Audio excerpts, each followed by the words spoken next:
কুয়েতে আসার পর আর কত ধরনের খাবার খেতে হবে আমি নিজেও জানি না।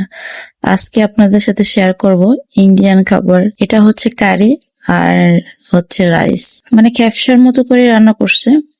আর এটা হচ্ছে মুরগির কারি আর সাথে হচ্ছে টক দই। এগুলা ইন্ডিয়ানদের অনেক পছন্দের খাবার। এই খাবারটা কিন্তু আমরা রান্না করিনি, ইন্ডিয়ান বাবুর্চি রান্না করে দিয়ে গেল।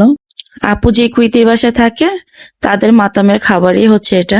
এতদিন জানতাম যে ইন্ডিয়ানরা অনেক মশলা খায়, কিন্তু আজকে নিজের চোখে দেখা এবং খাওয়া হলো। ওদের খাবার না খেলে কখনোই বুঝতে পারতাম না যে ওরা এত মশলা খায়। চিকেন কারির মধ্যে টমেটো আর হলুদ মরিচ কি দিয়েছে আল্লাহ ভালো জানে, সাথে টক ছিল। আমার মনে হচ্ছে এটার মধ্যে আচার মেশানো হয়েছে, তার সাথে আবার টক দই। চিন্তা করা যায়।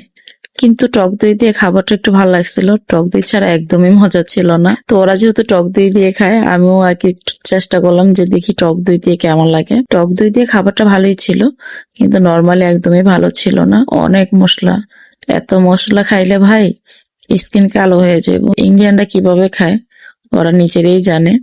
তা আপনারা কে কে ইন্ডিয়ান খাবার ট্রাই করছেন অবশ্যই জানাবেন। আমি ফার্স্ট টাইম ইন্ডিয়ানদের খাবার খাচ্ছি। যাই হোক, মোটামুটি ভালো ছিল।